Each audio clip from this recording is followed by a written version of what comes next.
फिर भाई next topic है law of demand.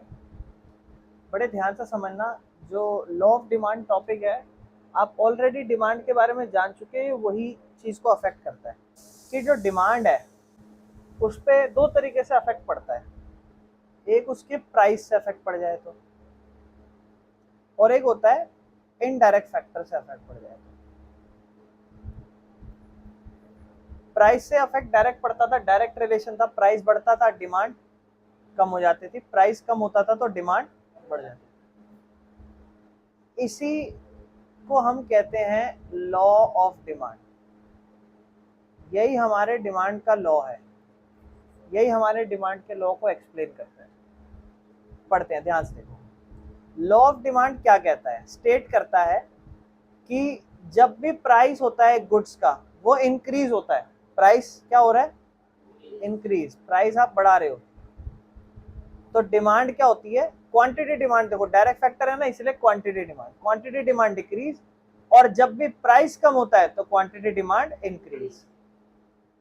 Other factor remains constant, मतलब इनडायरेक्ट फैक्टरों पे कोई फर्क नहीं पड़ रहा, तब प्राइस पे फर्क पड़ना चाहिए। ठीक है ना, क्योंकि प्राइस में तो बढ़ने का रीजन टैक्स भी हो सकता है जो कि इनडायरेक्ट फैक्टर है। तो हमें पढ़ना है डायरेक्ट फैक्टर, मतलब बाकी चीजों में कोई चेंज नहीं हुआ, मार्केट में प्राइस बढ़ा दिया, डिमांड हो गई कम। मेरे भाई पीछे बैठो। डिमांड हो गई कम, और अगर प्राइस कम कर दिया तो डिमांड हो गई ज्यादा। ये लॉ ऑफ डिमांड है। और देखो यही सेम हमने डायग्राम और स्केड्यूल देखेंगे, यही सेम डायग्राम है। ये हमारा ग्राफिकल रिप्रेजेंटेशन है जिसमें आप देख रहे हो प्राइस अगर हम बढ़ाएंगे, ये डिमांड बढ़ रही है जब प्राइस क्या हो रहा है? कम हो रहा है। प्राइस 5 से 4 हुआ, डिमांड 1 से 2 बढ़ गई, तो देखो नया पॉइंट मिला। फिर प्राइस 4 से 3 करा, डिमांड और बढ़ गई, तो हमें एक और नया पॉइंट मिला। फिर प्राइस 3 से 2 हो गया, डिमांड और बढ़ गई। तो क्या हो रहा है? ये इनवर्स रिलेशन दिखा रहा है डिमांड और प्राइस का। कोई दिक्कत तो नहीं। और इसी को डिमांड शेड्यूल की फॉर्म में 5 4 3 2 1, और डिमांड 1 2 3 4 5। बेसिक सी बात। इसके बाद जैसे ही आप लॉ ऑफ डिमांड को एक्सप्लेन करोगे तो सबसे पहले आपको एक डेफिनेशन लिख के देनी है, फिर डायग्राम और शेड्यूल बनाना है। इसके बाद आपको तुरंत उसकी अजम्पशन लिखनी है। अजम्पशन पता है? अजम्पशन मतलब क्या मान रहे हैं हम, अज्यूम क्या कर रहे हैं। आप मुझे बताओ, अजम्पशन में ये ध्यान से सुनना है इसको समझने के लिए, सिर्फ डायरेक्ट में फर्क पड़ रहा है या इनडायरेक्ट में फर्क पड़ रहा है? सिर्फ डायरेक्ट, इनडायरेक्ट में फर्क तो नहीं पड़ रहा ना। तो पता है सारी अजम्पशन क्या होगी कि indirect factor remain same. Indirect factor में देयर इज नो चेंज। मतलब पहला फैक्टर क्या था इसका? Price of related goods. तो हम पता है क्या लिखेंगे अजम्पशन में? पहला लिखेंगे price of related good remain same. Income of consumer दूसरा इनडायरेक्ट फैक्टर था, remain same. Taste and preference of consumer remain same. Tax and policies of government remain same. Seasonal weather या ये सब डज नॉट चेंज। यानी कि सारे indirect factor के आगे लिख देना रिमेन सेम। देखो ध्यान से देखो, कंजम्पशन कंज्यूमर की जो इनकम है सेम है, related goods no change, consumer की प्रेफरेंस नो चेंज, कोई एक्सपेक्टेशन नहीं है फ्यूचर प्राइस बढ़ेगा या कम होगा, सारे इनडायरेक्ट फैक्टर को सेम दिखाना है। यही हमारी अजम्पशन है, बस और कुछ नहीं करना। रुक जाओ, भी आ गया हो। अब कहता है कारण बताओ लॉ ऑफ डिमांड का। मतलब कहता है हमें पता है लॉ ऑफ डिमांड क्या है, प्राइस बढ़ रहा है, डिमांड कम हो रही है। कारण पूछ रहा है, कह रहा है इसका कारण क्या है भाई? तो भैया प्राइस बढ़ रहा है, डिमांड कम हो रही है, इसका कारण सिंपल सी चीज है, इनवर्स रिलेशन जो भी है उसका कारण क्या है, रीजन। रीजन क्या है ये हमें समझनी है। मैं अब समझाता हूं आपको। सबसे पहला द वेरी इंपॉर्टेंट पॉइंट, इसको आप एक और चैप्टर में समझोगे जो है कंज्यूमर का बिहेवियर पढ़ने वाला चैप्टर, लेकिन मैं इसको आपको यही समझाता हूं, बड़े ध्यान से समझना। एक कंज्यूमर है, मैंने आप मान लो आप भूखे बैठे हो, मैंने आपको एक भटूरा खिला दिया, आप बड़े मनोरंजित तरीके से खाओगे, बड़ा मजा आएगा आपको, एंजॉय करोगे, कहने का मतलब है।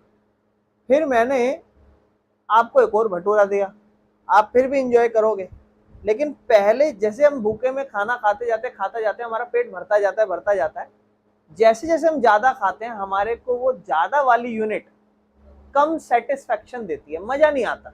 एक टाइम ऐसा आ जाता है खिलाते वही खाने से बोरियत हो जाती है, ऐसा लगता है ये खाना तो खिलाओ ही मत, है कि नहीं?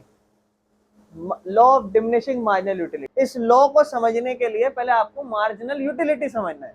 कुछ नहीं है, दो खाया, जैसे मान लो आपने दो खाया, दो के बाद आपने तीन खाया, कितना एडिशनल खाया, एक एडिशनल खाया, ये कहलाती है मार्जिनल यूटिलिटी। एडिशनल कितना खा रहे हो। तो जब कंज्यूमर, जो पर्सन है, वो कंज्यूम करता है एक गुड को दोबारा या ज्यादा, तो जो मार्जिनल यूटिलिटी है, जो एडिशनल सेटिस्फेक्शन उसे मिल रही है हर एक एडिशनल यूनिट से, वो कम लगेगी उसे सेटिस्फेक्शन। मतलब केले खा रहे हो, दो केले खाओगे अच्छा लगेगा, तीसरा खाते जाओगे, चौथा खाते जाओगे, तो जब आप केले की क्वांटिटी बढ़ाते जा रहे हो तो ज्यादा मोर सक्सेसिव यूनिट आपको लेस सेटिस्फेक्शन देती है। This is law of diminishing marginal utility. कैसे लिखेंगे सुनना पहले। When a consumer consume more unit of commodity, the additional unit gives lesser satisfaction। लिखवा दूंगा, अभी पूरा लिखवाऊंगा आराम से। And that's why जब वो एडिशनल यूनिट को दोबारा कंज्यूम करने जाएगा तो वो उसके लिए प्राइस कम पे करना चाहेगा, वो चाहेगा कि अब मैं ज्यादा प्राइस नहीं पे करूंगा। तो देखो, जब प्राइस ज्यादा है तो लोग सिर्फ वही खरीदेंगे जो जितनी उनकी जरूरत है, सेटिस्फेक्शन। जैसे टमाटर की बात कर लें या प्याज की बात कर लें, जब सस्ता हो या नॉर्मल प्राइस हो तो सलादों में बन बनकर इस्तेमाल हो रहा होता है कि अगर मैं एक खाया, अगर मैंने कोई चीज एक खाई तो उससे मुझे सेटिस्फेक्शन मिल रही है, अच्छी मिल रही है, फिर मैंने दो खाई तो भी मुझे सेटिस्फेक्शन मिल रही है, लेकिन जब मैं तीन खा रहा हूं तो पैसा तो मुझे उतना ही देना पड़ रहा है ना, लेकिन क्या मुझे उतनी सेटिस्फेक्शन मिलेगी? नहीं, पैसा उतना ही पे करना पड़ रहा, बल्कि ज्यादा ही पे करना पड़ रहा होगा, क्योंकि चीजें महंगी है तो इंसान चाहेगा कि वो कम खरीदे। तो देखो, जब प्राइस कम हो जाता है तो वो ज्यादा विलिंग करता है खरीदने की, since the marginal utility becomes greater than the lower price, क्योंकि उस केस में मार्जिनल यूटिलिटी बढ़ जाती है। For example, if you already have 5 chocolate bars, the sixth one is not satisfying, as you will only buy the mark more if the price is lower. वही, आप 5 खा चुके हो, अगर चॉकलेट अब सस्ती मिलने लगी ना तो ही आप खरीदोगे, वरना आप कहोगे कि खा चुका हूं ऑलरेडी, सेटिस्फेक्शन आ चुकी है, और अगर और खाऊंगा तो वर्थ नहीं है मेरे लिए। वर्थ क्यों? क्योंकि आपको पता है चीज महंगी भी है और आप ऑलरेडी कंजम्पशन कर भी चुके हो, आपको पैसा भी ज्यादा खर्च करना पड़ेगा उसके लिए, और उसके लिए सेटिस्फेक्शन मिलेगी भी नहीं, आपको नहीं मिलेगी। लेकिन वही कोई इंसान पहली बार खा रहा हो उस चीज को, तो उसके लिए वो वर्थ है। वर्थ समझ रहे हो क्या चीज? कि प्राइस के हिसाब से उतनी सेटिस्फेक्शन मिलनी चाहिए। दूसरा, इनकम इफेक्ट, मतलब इनकम से बड़ा प्रभाव पड़ता है क्वांटिटी डिमांड पे। अब आप बोलोगे भैया ये तो इनडायरेक्ट फैक्टर है। मेरे भाई नहीं नहीं नहीं, ध्यान से समझो, इनडायरेक्ट फैक्टर ठीक है, लेकिन इससे आपकी एक्चुअल में भले प्राइस बढ़ रहा हो या कम हो रहा हो, फर्क पड़ता है। लॉ ऑफ डिमांड का ये बहुत बड़ा कारण है। कैसे?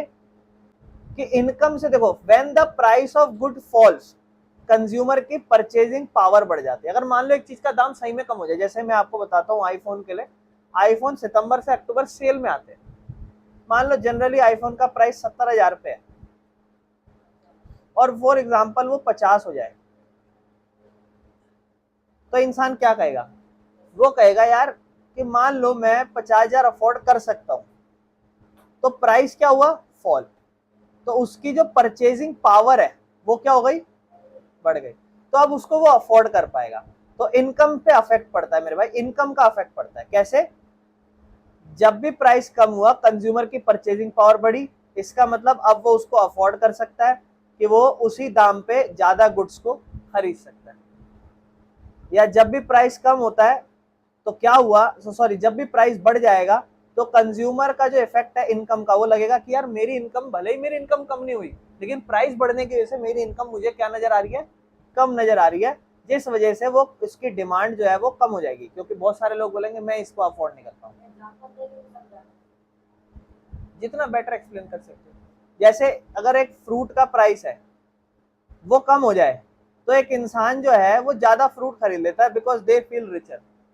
तो समझ में आया मैं क्या कहना चाह रहा हूँ? तो इनकम से क्या फर्क पड़ रहा है भाई? इससे भी लॉ ऑफ डिमांड, मतलब डिमांड पे फर्क पड़ता है। तीसरा, सब्स्टिट्यूट गुड्स। ये क्या है? अब देखो ये सारे इनडायरेक्ट फैक्टर है, लेकिन यही कारण है लॉ ऑफ डिमांड के मेरे भाई, इन्हीं की वजह से लॉ ऑफ डिमांड होता है। देखो, ये सब्स्टिट्यूट इफेक्ट जब होता है, जब एक प्रोडक्ट का प्राइस चेंज आया, तो इस वजह से हुआ क्या? मोर और less attractive compare to similar product.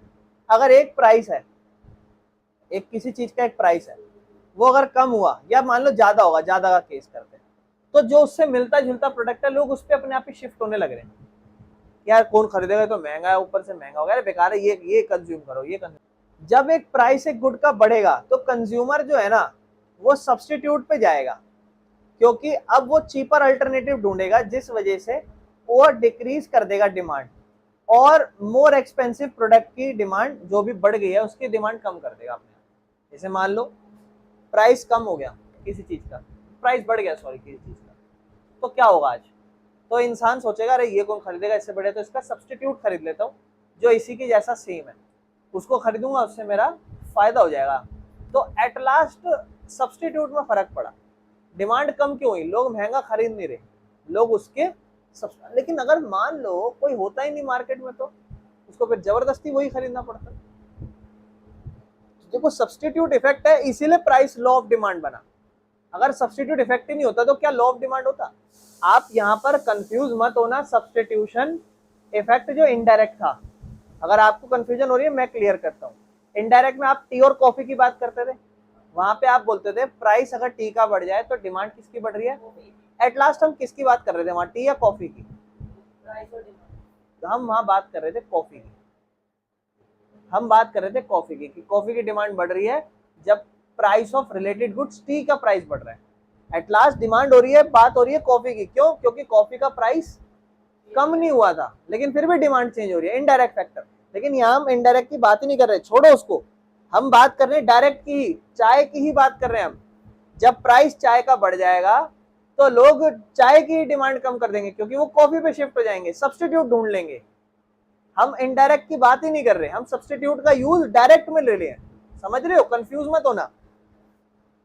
Example, T का प्राइस बढ़ा तो लोग कॉफी खरीदेंगे, जिस वजह से जो टी की डिमांड है वही बढ़ जाएगी। लेकिन आपने इनडायरेक्ट में ये नहीं पढ़ा था, आपने तो वहां कॉफी की बात करी थी। न्यू बायर इफेक्ट, जब भी प्राइस कम होता है तो खुद सोचो ना, जैसे मान लो फॉर एग्जाम्पल 5 दोस्त थे, 5 में से 3 दोस्त की जेब में 20 रुपए हैं, और 2 दोस्त की जेब में से एक की जेब में 40 रुपए हैं और एक की जेब में 50 रुपए हैं, प्राइस है 28 रुपए। तो आप बोलोगे भैया ये दोनों खरीद लेंगे, लेकिन ये 3 लोग नहीं खरीदेंगे क्योंकि इनकी जेब में 20 रुपया है, लेकिन इसका प्राइस हटा के मैं 19 कर दूं, तो आप बोलोगे भैया क्योंकि आपने प्राइस कम करा। डिमांड क्यों बढ़ रही है, नए बायरों की वजह से, क्योंकि ये पहले आपके बायर नहीं थे, ये पहले आपके ग्राहक नहीं थे, अब ये आपके ग्राहक बन गए, क्यों, क्योंकि अब ये इसको अफोर्ड कर पाएंगे। तो नया बायर इफेक्ट मतलब मार्केट में नए बायर का इफेक्ट पड़ता है। एट लास्ट तो फर्क प्राइस कम और डिमांड का ही है। यहाँ आप यूं मत सोचना कि इनकम में फर्क पड़ रहा है, नहीं, प्राइस में ही पड़ रहा है। यहाँ मत सोचना सब्स्टिट्यूट में पड़ रहा है, नहीं, प्राइस में ही पड़ रहा है।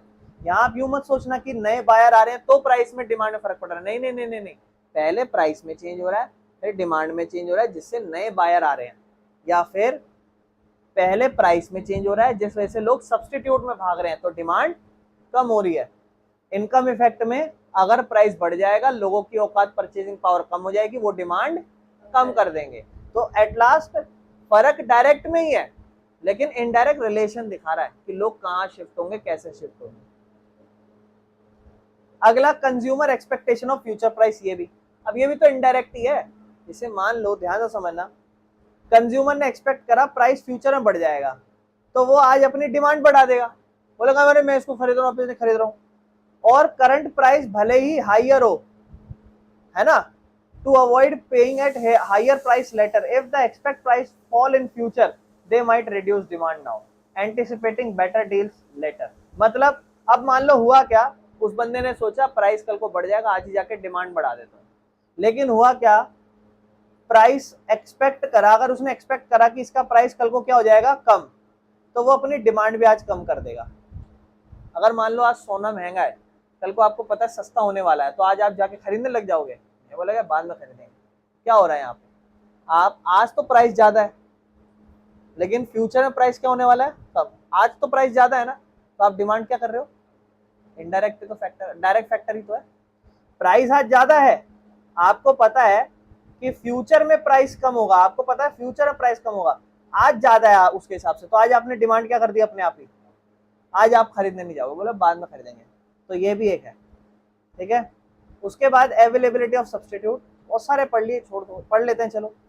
Availability of substitute also influence demand, मतलब जब एक प्राइस बढ़ेगा गुड्स का तो उसके सब्सटीट्यूट अवेलेबल है, लोग उस पर शिफ्ट हो जाएंगे और इस वजह से डिमांड कम हो जाएगी ओरिजिनल प्रोडक्ट की। और जब प्राइस, ये ऑलरेडी हम पढ़ चुके हैं ऊपर। तो हम लोग जो नेक्स्ट हमारा टॉपिक देख रहे हैं that is exception of the law of demand, मतलब ऐसी सिचुएशंस जहां पर लॉ ऑफ डिमांड फॉलो नहीं होता। तो ऐसी कौन सी सिचुएशन है जहां पर लॉ ऑफ डिमांड फॉलो नहीं होता? बोलता है when law of demand generally holds true there are certain situations when demand does not follow the usual inverse relationship with the price। क्योंकि हमें पता है लॉ ऑफ डिमांड क्या होता है, प्राइस बढ़ा और डिमांड कम हो गई, ये हमें पता है, ये होता है लॉ ऑफ डिमांड। लेकिन कुछ ऐसे केसेस भी होते हैं जहां लॉ ऑफ डिमांड फॉलो नहीं होता। तो बोलता है कुछ ऐसे यूनिक फैक्टर है जहां पर ये फॉलो नहीं। तो अगर हम बात करें गिवन गुड्स की, तो गिवन गुड्स में क्या हो रहा है, फॉर एग्जाम्पल एक पर्टिकुलर चीज का प्राइस था और आज वो गिवन गुड्स है, मतलब थोड़ा सा लो क्वालिटी, थोड़ा सा घटिया क्वालिटी का प्रोडक्ट है। अगर मैंने उसका प्राइस बढ़ा दिया तो जनरली होना क्या चाहिए, जब भी हम प्राइस बढ़ाते हैं डिमांड कम हो जाती है। लेकिन इसमें प्राइस बढ़ने से हम ये नहीं कहेंगे डिमांड कम हो जाएगी। फॉर एग्जाम्पल अगर हम बात करें एक प्रोडक्ट था पी, फॉर एग्जाम्पल एक प्रोडक्ट है पी और एक प्रोडक्ट है क्यू, ये दो प्रोडक्ट है, इसका आज प्राइस बढ़ा दो इसका आज आप प्राइस बढ़ा दो। अगर हम बात करें इसकी डिमांड की, तो अभी हम बात नहीं कर रहे, तो ऑलरेडी ये गिवन क्वालिटी का गुड्स था, घटिया क्वालिटी, लोग हो सकता है इस पे शिफ्ट होके क्यू वाले पे चले जाए। बट जैसे वो देखेंगे इसका सब्सटीट्यूट क्यू वाले पे, जैसे वो सोचेंगे कि हम इसका सब्सटीट्यूट खरीद लेते हैं, क्यू वाले पे जाते हैं, तो क्यू वाले का प्राइस तो ऑलरेडी इससे भी ज्यादा हाई है। फॉर एग्जाम्पल इसका प्राइस 10 रुपए था और इसका प्राइस तो ऑलरेडी 20 रुपए, अब इसका प्राइस 10 रुपए से 12 रुपए हो गया। तो अब लोग जब देख रहे हैं इस गुड्स को तो लोग कहेंगे कि यार ये तो 10 रुपए से 12 रुपए हुआ, सिर्फ 2 रुपए बढ़ा है। इस पे शिफ्ट होना, सब्सटीट्यूट पे शिफ्ट होना तो भी बहुत महंगा है, क्यों ना हम 12 रुपए ही खरीद लें, क्यों ना हम 12 रुपए का ही प्राइस एक्सेप्ट कर ले। तो इस सिचुएशन में क्या हो रहा है, प्राइस बढ़ रहा है लेकिन डिमांड कम नहीं हो रही। तो क्या यहाँ पे लॉ ऑफ डिमांड फॉलो हुआ? नहीं हुआ लॉ ऑफ डिमांड। ये हमारा गिवन गुड्स का केस था। अगर हम आगे देखें Veblen goods, Veblen goods luxury goods है जिसकी डिमांड बढ़ती ही है अगर उसका प्राइस बढ़ता है, because price itself make the product more desirable. कुछ प्रोडक्ट्स होते हैं ना जो जितने महंगे होते हैं फिर भी लोग उनकी डिमांड कर रहे होते हैं उतनी। फॉर एग्जाम्पल आईफोन, आईफोन का प्राइस बढ़ेगा तो डिमांड बढ़ेगी ही, और हर साल देखो आप प्राइस बढ़ता ही आ रहा है, लेकिन क्या उसकी डिमांड कम हो रही है? नहीं, बिकॉज लग्जरी है, लोग को और इच्छा होती है कि ये खरीदेंगे, लाइफस्टाइल शो करेंगे और शो ऑफ करेंगे। तो वेबलेन गुड्स यहाँ पर अगर प्राइस बढ़ रहा है तो डिमांड भी बढ़ ही रहा है। अगर हम तीसरा बात करें नेसेसिटीज गुड्स, अब जायज बात है, कोई ऐसा गुड्स जो आपकी जरूरत है उसका अगर प्राइस बढ़ेगा तो क्या आप उसकी डिमांड कम कर दोगे? नहीं। तो जनरली कुछ ऐसे मेडिसिन, फ्यूल, पब्लिक ट्रांसपोर्टेशन, इनकी डिमांड नहीं कम होगी अगर इनका प्राइस भी बढ़ जाए। तो अगर रेलवेज आज अपने टिकट्स का प्राइस थोड़ा बढ़ा दे तो क्या लोग रेलवेज में कम सफर करने लग जाएंगे? नहीं, वो फिर भी करेंगे, बिकॉज नेसेसिटी है, एसेंशियल है चीजें। उसके अलावा सबसे और वो स्टिल बहुत ज्यादा चीपर है, और वो ऐसा है जो बेस्ट आपको क्वालिटी भी प्रोवाइड कर रहा है ना, आपको अच्छा ट्रांसपोर्ट दे रहा है। दूसरा speculative goods, in cases where consumer expect future rise in prices, मतलब एक्सपेक्ट कर रहा है कंज्यूमर की फ्यूचर में प्राइस बढ़ेगा, they may increase their demand now even at higher prices. तो अब क्या हुआ, फॉर एग्जाम्पल बंदे ने सोचा आज इसका प्राइस 100 रुपये, उसको लगा ज्यादा है, उसको लगा भी तो ज्यादा डिमांड नहीं कर रहा वो, उसको लग रहा है भविष्य में इसका प्राइस 150 रुपये हो जाएगा। अब अभी कुछ हुआ नहीं है लेकिन उसको ये लग रहा है कि ये प्राइस बढ़ जाएगा, तो उसने क्या करा, आज ही इसको परचेज कर लिया जाके। तो देखो प्राइस में आज कोई चेंज नहीं हो रहा, या प्राइस समझ लो महंगा ही है या सस्ता है, कुछ भी समझ लो, लेकिन वो इंसान फ्यूचर एक्सपेक्टेशन रख रहा है कि प्राइस भविष्य में बढ़ेगा और उस वजह से वो उसको आज ही जाके खरीद रहा है। तो यहाँ पर आप देखो क्या प्राइस एक्चुअल में राइज हुआ? नहीं, एक्सपेक्टेशन है कि फ्यूचर में बढ़ेगा, लेकिन डिमांड, प्राइस में आज कोई चेंज नहीं हो रहा, वो अपने आप ही डिमांड बढ़ा रहा है जाके। तो ये भी इनडायरेक्ट फैक्टर है। क्या यहाँ पे लॉ ऑफ डिमांड फॉलो हुआ कि प्राइस बढ़ रहा है डिमांड कम हो रहा है? इन सभी केसेस में जो हम पढ़ रहे हैं यहाँ कोई भी लॉ ऑफ डिमांड फॉलो नहीं हो रहा। नेक्स्ट अगर हम चले कंज्यूमर एक्सपेक्टेशन, फ्यूचर प्राइसेस, बिल्कुल सेम ये वही है, स्पेकुलेटिव गुड्स। आगे चलते हैं इसके बाद जो हमारा नेक्स्ट टॉपिक है इसको हमें अच्छे से समझना है। सबसे पहले मैं आपको ध्यान से समझाता हूँ, बहुत ध्यान से समझना। आपको पता है प्राइस पे अफेक्ट पड़ने वाले दो फैक्टर होते थे, एक डायरेक्ट फैक्टर होता था और एक इनडायरेक्ट फैक्टर होता था। प्राइस में अगर प्राइस बढ़ जाए तो डिमांड कम हो जाती थी, दोनों का डायरेक्ट रिलेशन है। एक प्रोडक्ट का सिंपल रिलेशन होता है उसके प्राइस से, अगर उसका प्राइस बढ़ रहा है तो जायज बात है उसका डिमांड कम होगा, ये हम लॉ ऑफ डिमांड में पढ़ते हैं। लेकिन इनडायरेक्ट फैक्टर ऐसे होते हैं कि भैया कभी कभी प्राइस में नहीं फर्क पड़ता, किसी अदर फैक्टर में फर्क पड़ता है जिस वजह से हमारी डिमांड चेंज हो जाती है। तो यहाँ पर हम क्या पढ़ने वाले हैं यहाँ पर लिखा हुआ है change in quantity demand. Quantity demand का मतलब क्या है कि यहाँ पर प्राइस की वजह से ही हम चेंजेस पढ़ेंगे। तो यहाँ हम दो चेंजेस पढ़ने वाले हैं, बड़े ध्यान से समझना।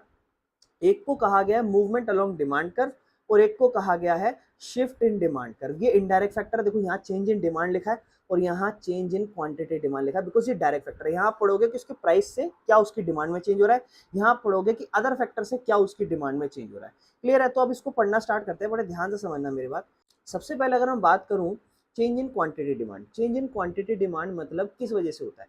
चेंज इन क्वांटिटी डिमांड होता है प्राइस की वजह से। हम शुरू से डिमांड में पढ़ते हुए आ रहे हैं कि क्वांटिटी डिमांड मतलब डायरेक्ट फैक्टर, सिर्फ डिमांड मतलब इनडायरेक्ट फैक्टर। तो जायज बात है, क्वांटिटी डिमांड में चेंज होता है उसके प्राइस की वजह से, जिस वजह से क्या होता है, डिमांड कर्व में मूवमेंट होती है। मैं साइड बाय साइड आपको समझाऊंगा। अब देखो ये इसे नाम क्यों दिया गया है, मूवमेंट अलोंग डिमांड कर्व, इसको नाम क्यों दिया गया, हम ये समझ रहे हैं इसे मूवमेंट अलोंग डिमांड कर्व क्यों कहा गया। तो हमें पता है यहाँ पर हमारी क्वांटिटी डिमांड होती है, हमारा प्राइस होता है। फॉर एग्जाम्पल ये प्राइस था और सपोज ये डिमांड थी, ठीक है ना। या फिर एक काम करते हैं, थोड़ा सा चेंज करते हैं, ये 3 स्टेज है प्राइस के, सपोज ये 3 स्टेज है डिमांड के। फॉर एग्जांपल ये प्राइस था, ये डिमांड थी, तो डिमांड कर्व हमारा यहाँ पर हो जाएगा। ये हमारा प्राइस था, ये हमारा डिमांड है। अगर मैं, ध्यान से समझना, अगर मैं प्राइस कम कर दूं, अगर मैं प्राइस कम कर दूं तो मुझे पता है डिमांड मेरी बढ़ेगी। तो मेरा नेक्स्ट पॉइंट फॉर एग्जाम्पल यहाँ आ गया, तो मेरा डिमांड बढ़ा क्योंकि प्राइस कम हुआ। अगर मैं प्राइस और कम कर दूंगा तो मेरा डिमांड और बढ़ जाएगा, यहाँ आ जाएगा। तो मेरे दो केसेस देख रहा हूँ, जब मेरा प्राइस यहाँ था तो मेरी डिमांड यहाँ थी, तो उस हिसाब से ये पॉइंट होएगा।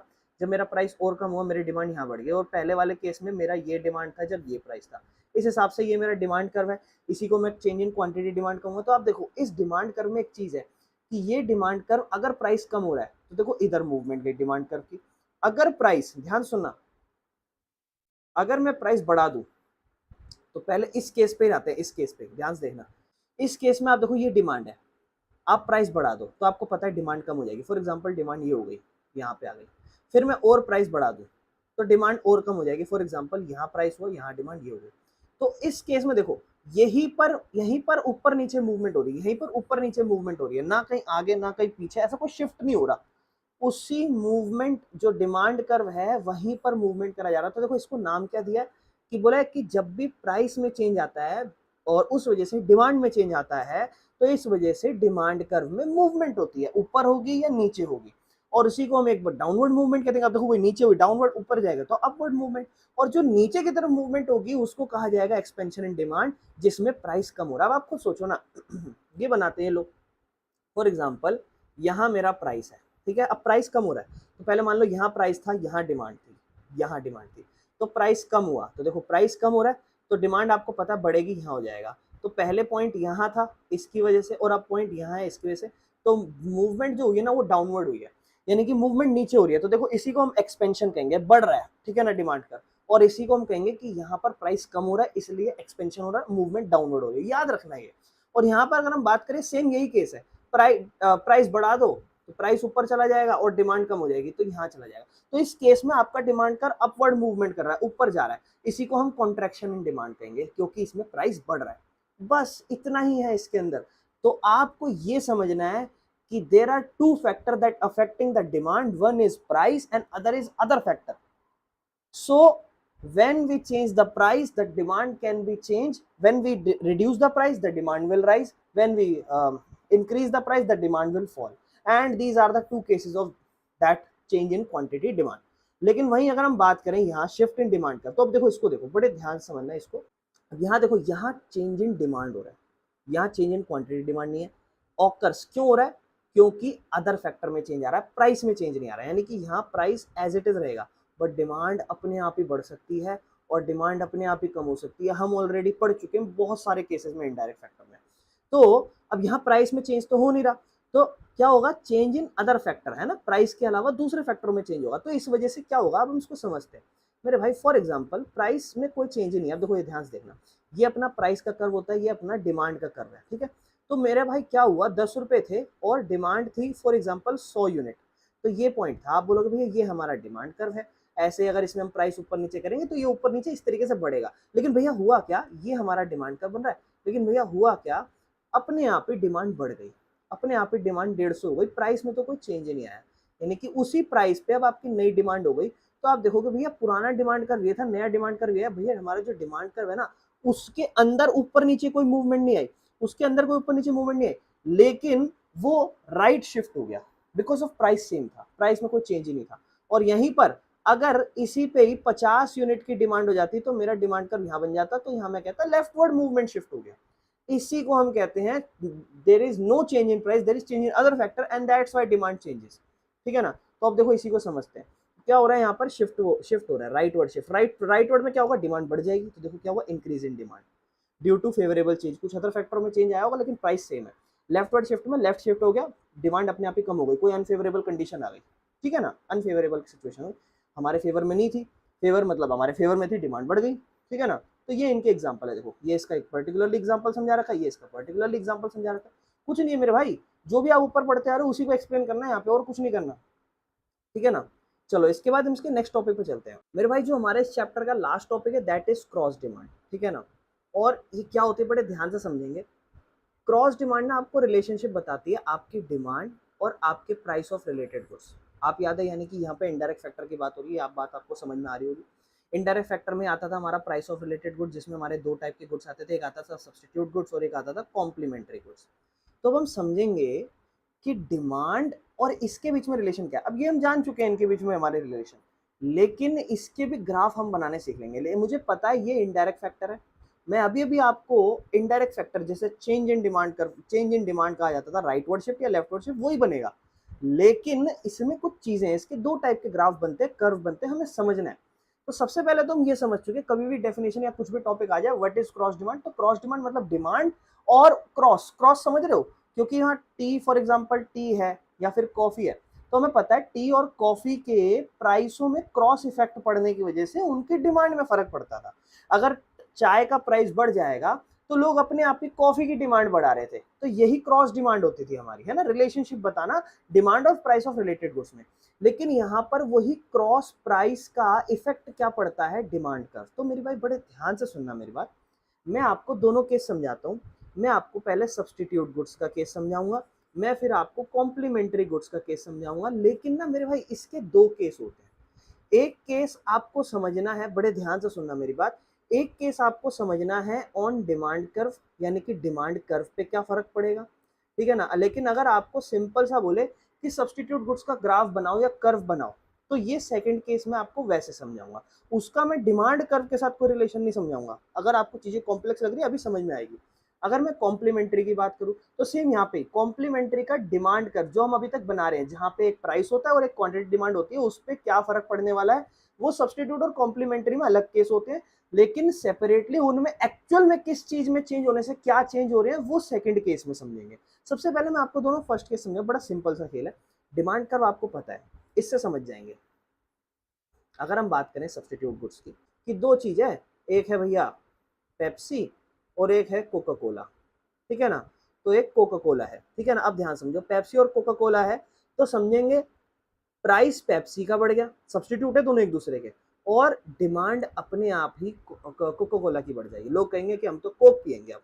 ठीक है ना। तो क्या हुआ, अभी हम डिमांड कर्व की बात कर रहे हैं, तो अभी हम डिमांड किसकी बात कर रहे हैं, कोका कोला की। तो हम पेप्सी के प्राइस की बात नहीं करेंगे, यहाँ पे हम बात करेंगे कोका कोला के ही प्राइस की। अब आप बोलोगे भैया उसमें तो कोई चेंज नहीं है, हाँ तो जायज बात है, ठीक है। आप यहाँ लिखोगे प्राइस ऑफ कोक, कोक लिख देते हैं, और यहाँ लिख देंगे डिमांड ऑफ कोक। तो आप बोलोगे भैया इसका प्राइस तो सेम है और पहले भी इसकी कुछ इस पर्टिकुलर लेवल की डिमांड थी, ये ग्राफ बन गया हमारा, ये था। लेकिन भैया अपने आप ही पेप्सी में क्या हुआ, प्राइस में इंक्रीज आ गया, तो उस वजह से डिमांड जो है ना थोड़ी सी बढ़ गई इसकी, लेकिन प्राइस भैया अभी भी वही है। यहाँ पर आप कहोगे भैया ये तो इनडायरेक्ट, हाँ तो ये इनडायरेक्ट फैक्टर ही तो है, ये इनडायरेक्ट फैक्टर ही तो है, ये इनडायरेक्ट फैक्टर ही है, इसी का तो हमने केस पढ़ा है, यही तो हम समझ रहे हैं, ये इनडायरेक्ट केस है, प्राइस ऑफ रिलेटेड गुड्स है, सब्स्टिट्यूट गुड्स का केस है, यही क्या, यही आंसर होगा। कॉम्प्लीमेंट्री गुड्स में फॉर एग्जांपल चलो हम बात करते हैं कार और पेट्रोल की फॉर एग्जांपल, तो पेट्रोल का प्राइस बढ़ गया, तो डिमांड अपने आप ही कार की क्या हो रही है मेरे भाई, कम हो रही है अपने आप ही। लोग क्या करेंगे, पेट्रोल का प्राइस बढ़ते हुए देख रहे हैं, get together to fulfil the single want है, तो कार का प्राइस तो कोई चेंज नहीं हो रहा, प्राइस तो पेट्रोल का बढ़ रहा है, लेकिन डिमांड अपने आप ही कार की कम हो रही है। तो यहाँ पर मान लो ये अपनी पहले एक पर्टिकुलर डिमांड थी, ये बन गया अपना डिमांड कर्व, और अब प्राइस पेट्रोल का बढ़ा है, तो हम यहाँ पर जो केस लिखेंगे वहाँ प्राइस ऑफ पेट्रोल थोड़ी ना लिखेंगे, हम तो प्राइस ऑफ कार ही लिखेंगे और हम तो डिमांड ऑफ कार ही लिखेंगे। लेकिन हमारे कार के प्राइस में कोई चेंज नहीं आया, पेट्रोल के प्राइस डिमांड में अपने आप चेंज आ गया। क्या हुआ, अपने आप कम होने लगी, डिमांड कम हो गई, यहाँ पर आ गई, ये लो, कोई दिक्कत नहीं। लेकिन ये मेरे भाई जब के केस है जब हम डिमांड कर्व की बात कर रहे हैं। अगर हम इन केस में डिमांड कर्व की बात नहीं करेंगे, that is a different case, तब ये एक अलग चीज बन के आएगी। क्या चीज बन के आएगी, अब समझते हैं उस चीज को, तो बड़े ध्यान से समझना। अब आप सब्सटीट्यूट गुड्स में ग्राफ बना रहे हो और कॉम्प्लीमेंट्री में ग्राफ बना रहे हो। अब ये क्या केस है भैया, यहाँ आप डिमांड कर्व की बात नहीं कर रहे, पहले आपको ये चीज क्लियर होनी चाहिए कि यहाँ डिमांड कर्व की बात नहीं हो रही, ठीक है। तो अब हम समझते हैं, बड़े ध्यान से सुनना मेरी बात।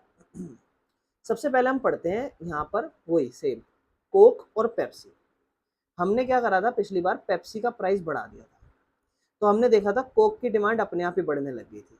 तो आप बताओ यहाँ पर दो चीजों में फर्क पड़ रहा है, डिमांड कोक की बढ़ रही है because of price of related goods, Coke उसका रिलेटेड गुड्स है, सॉरी प्राइस और पेप्सी और कोक एक दूसरे के रिलेटेड गुड्स है, तो उनमें चेंज आ रहा है। तो एक्चुअल जिस चीज में चेंज आ रहा है उसको ग्राफ में रिप्रेजेंट करो, ना कि प्राइस और उसी की डिमांड को चेंज। यानी कि कोक की डिमांड बढ़ रही, तो पिछले केस में हमने कोक के प्राइस से रिलेट करा था, जहां हमने कहा था इसमें तो कोई चेंज नहीं, ये बढ़ रही है। लेकिन यहाँ आपको ये नहीं करना, यहाँ जिसमें एक्चुअल में चेंज आ रहा है उसको बढ़ाते हुए दिखाना है। कैसे, जैसे मान लो ये हमारा प्राइस लिखना है यहाँ पे हम, तो प्राइस किसका बढ़ा, आप बोलोगे यहाँ लिखेंगे भैया हम प्राइस ऑफ पेप्सी। देखो दो डिफरेंट गुड्स हैं, सब्स्टिट्यूट गुड्स है, लेकिन यहाँ हम लिखेंगे डिमांड ऑफ कोक।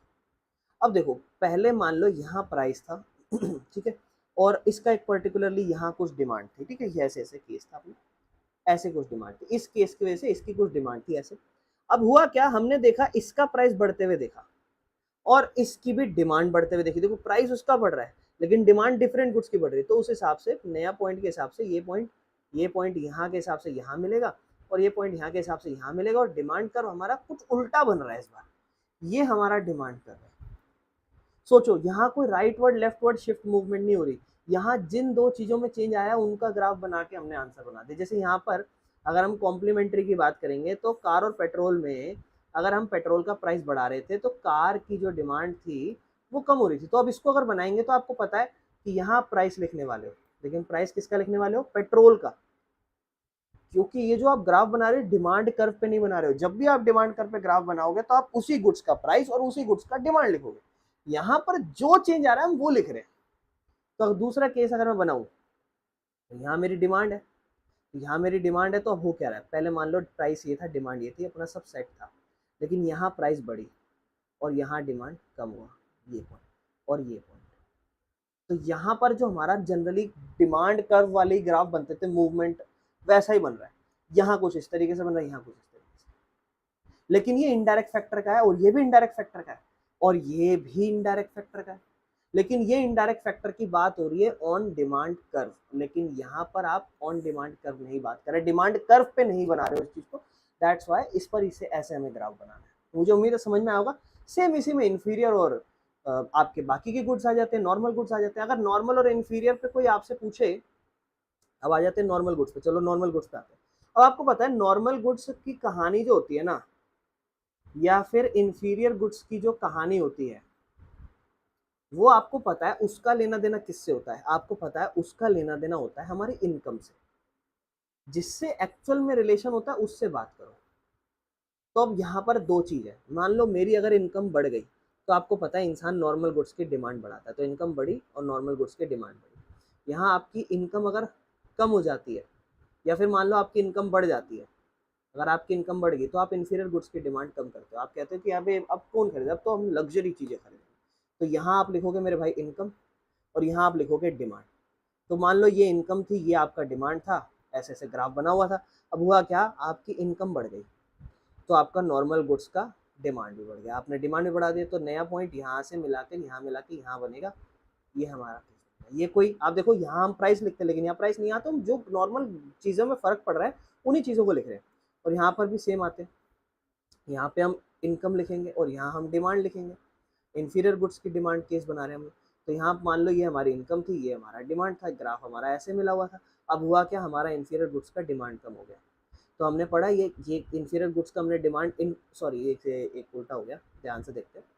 हमारे इनकम बढ़ गया, तो इनकम हमारा यहाँ बढ़ गया, ये लो ये पॉइंट इनकम दिखा रहा है। लेकिन मेरे भाई डिमांड कम हो गई, डिमांड कम हो गई यानी कि यहाँ आ गई डिमांड, क्योंकि आपने घटिया क्वालिटी के वस्तु की डिमांड कम कर दी, जैसे आपकी इनकम बढ़ी तो ये ग्राफ बन गया। ये इनडायरेक्ट फैक्टर ही है, लेकिन आप देख रहे हो इसमें मूवमेंट हो रही है, क्योंकि हम इनकम और डिमांड के बीच में रिलेशन बता रहे हैं, ना कि प्राइस और डिमांड के बीच में। लेकिन मेरे भाई अगर इसी सेम केस को, बड़े ध्यान सुनना, अगर इसी सेम केस को मुझे ऑन डिमांड कर्व बनाना पड़े, इन दोनों केसेस को डिमांड कर्व पे, तो अब आपको पता है डिमांड कर्व पे दो चीजें होती है, एक प्राइस और एक डिमांड। तो अब आप बताओ, क्या नॉर्मल गुड्स के प्राइस की ये पर्टिकुलर डिमांड था मान लो, क्या नॉर्मल गुड्स के प्राइस में कोई चेंज आया? नहीं, नॉर्मल गुड्स के प्राइस में कोई चेंज नहीं आ रहा, लेकिन नॉर्मल गुड्स की डिमांड अपने आप बढ़ गई, यहाँ मिल गई डिमांड अपने आप में बढ़ गई, right word shift, indirect factor. Demand curve पे कैसे बनाएंगे, यही तो हम डिफरेंस में भी पढ़ रहे थे, लेकिन यहाँ जब हमें इनकम में बनाना था तो अलग अलग अलग ग्राफ बन रहा था। और सेम यहाँ पर आप देखो प्राइस बढ़ रहा है नहीं, लेकिन जो इंफीरियर गुड्स है, घटिया क्वालिटी, उसका डिमांड अपने आप ही कम हो रहा है, लेफ्ट वर्ड शिफ्ट। तो मेरे भाई इतना ही था इस लास्ट टॉपिक के अंदर। इसके बाद मैं इसकी एक और वीडियो डालूंगा जहां पर मैं डिस्कशन करूंगा इसके कुछ एमसीक्यूज या इसके कुछ इंपॉर्टेंट अच्छे क्वेश्चंस पर, और फिर हम कहेंगे कि हाँ जी हमारा डिमांड चैप्टर अच्छे से स्ट्रांग हो गया। So thanks for watching the video.